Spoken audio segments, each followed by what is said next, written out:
No.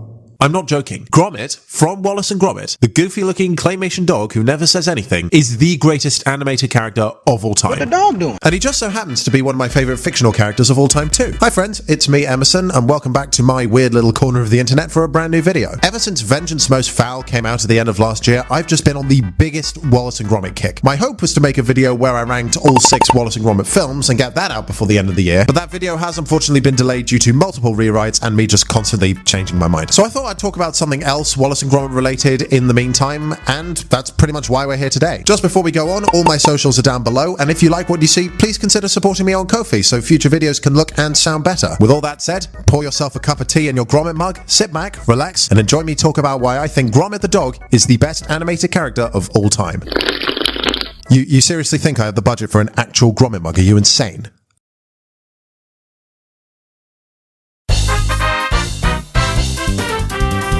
We need to talk about Gromit's relationship with Wallace because it's absolutely one of the highlights of the whole series purely for how it subverts expectations. At first glance, the duo's dynamic seems pretty obvious. One's a man and the other's a dog. They're a master and pet. We've seen this dynamic so many times in media. Sometimes it's more traditional, while other times, depending on how the dog in particular is characterized, they're seen by the human as more equals, friends. But due to how Wallace and Gromit are written, this dynamic is entirely flipped on its head. Despite being this absolute genius inventor, Wallace isn't exactly the brightest bulb in the box. He's quite hapless, he's quite gullible, and at times he can actually be pretty inconsiderate. And these traits have played key roles in many of his arcs across the films. Gromit, meanwhile, is more sensible, reliable, and observant, and many things that Wallace isn't. He's the perfect straight man to this mildly incompetent human who, more often than not, has taken his best friend for granted. Wallace trusts Gromit with basic tasks, such as keeping him on top of his diet, much to his own chagrin. Lovely food!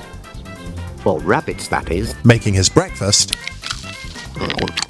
Cracking toast, Gromit. And overall just helping his human friend with whatever weird invention or new job our heroes have taken on next. Hello, Wallace and Gromit Wash and Go window cleaning service. May we be of assistance? Hello. Oh yeah, and saving his life multiple times on numerous occasions. If it weren't for Gromit, Wallace might genuinely be dead. And that's the other thing. Excluding A Grand Day Out, I would say that Gromit is the MVP of pretty much every single Wallace and Gromit production. Super quickly, I think we can all agree that the cooker is the MVP of A Grand Day Out, for it's the only character to go through some sort of arc by the end of the film.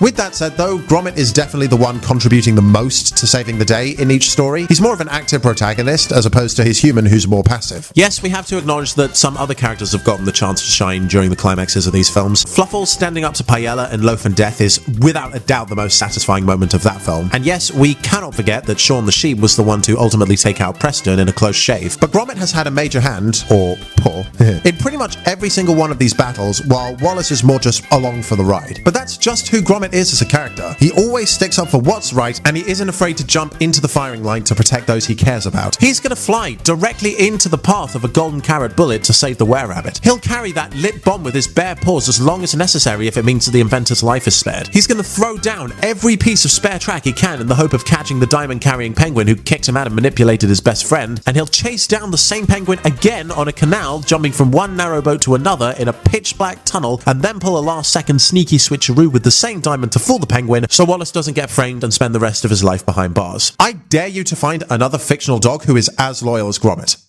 Go on. I'll wait.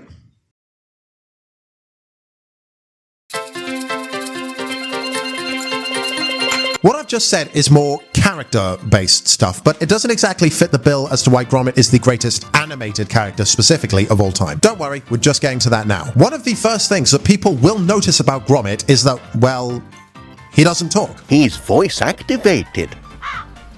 So, quick history lesson for those of you who don't know. A Grand Day Out was conceived and animated pretty much exclusively by Nick Park himself. Originally, Gromit was going to be a talking cat voiced by Peter Hawkins, but was later changed to be a dog because Nick Park found it easier to animate. Gromit was then changed again to be entirely silent after Park realized that the dog could be just as expressive through his brow and body language with occasional canine sounds thrown in.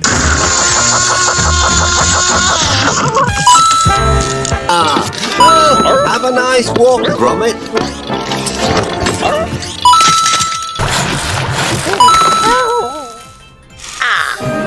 But ultimately, time and money definitely played a pretty big part in this decision as well. And this feeds me nicely into my next point as to why Gromit is the greatest animated character of all time, because he reminds us who the real stars of animation actually are. the animators. In a live-action film, it's the human actors who are the stars. It's their performance that sells the character. But in animation, whether it's 2D, 3D, or stop motion, the animators are the real heroes. Their patience and creativity are ultimately what bring these static models or drawings to life. And yet, they're constantly overshadowed by these big-name actors who are attached to the project, so people can just look at the posters and trailers and think, oh, this person I like is in this movie, I'm gonna go see it. I know what I've just said is pretty rich coming from someone who themselves is an actor, and let's not forget that some of the greatest performances of an actor's career can be their voice roles. Robin Williams as the genie is one of the first examples that comes to me at least. But the role of the animators should never be overlooked, especially in stop motion. And that brings me back to Gromit. Gromit is silent. He doesn't have a voice actor, so the animator's talent is fully on display when capturing his movements. Gromit's design is also pretty basic and straightforward in comparison to all the other characters in the show. He doesn't have a mouth, and his body only consists of a few colors and very simple shapes, and he doesn't usually wear any clothes either. And yet, at no point while you're watching him are you in any way confused as to what he's thinking or feeling in any given moment. This is all thanks to his ears, tail, gestures, and especially his brow, which communicates so much more than we give it credit for. What I'm about to say is almost certainly going to be my boldest take of the video, but I think Gromit is the easiest animated character ever as an audience member to understand, despite having never said a single word. That is how brilliantly animated he is. I've genuinely, numerous times, forgotten that Gromit doesn't talk because of just how much about his emotions and ambitions I've understood just from looking at him. He went from a talking cat to a silent dog, and every decision made during that transition was made with money and time in mind. A Grand Day Out was, after all, a student film, and Nick Park had to finish it before he graduated. And yet, every one of those decisions helped create one of the most timeless, beloved, brilliantly real, and ironically human characters that has ever been made. I'm only mentioning this last point here because I couldn't find anywhere else in the video to really fit it in, but we have to acknowledge just how culturally iconic Gromit is in this country. Probably not as iconic as, say, Feathers McGraw, but Gromit Unleashed, this event where they get a bunch of models of Gromit and a variety of different artists just put their own spin on the design, is an event that still happens semi-regularly in the UK, and not to mention the absolute plethora of Gromit-related merchandise, including the absolute work of art that is the Gromit mug that you saw earlier in this video. Call back!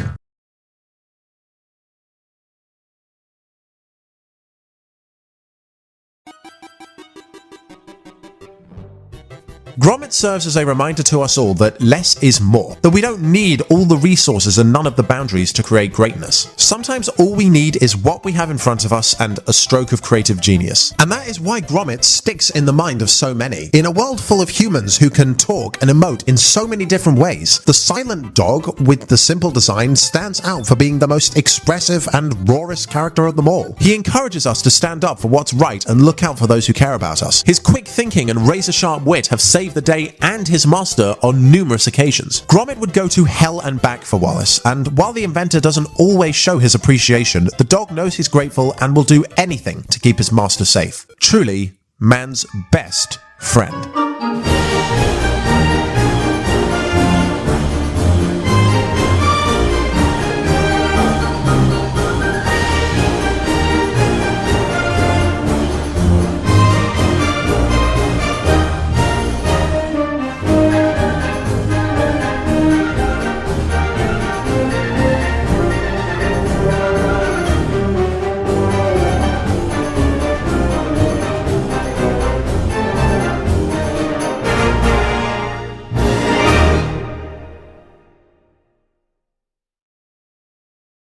And yeah, that was why Gromit is the greatest animated character of all time. I don't have anything more to say, so I've been amazing, you've been amazing, and I'll see you in the next one.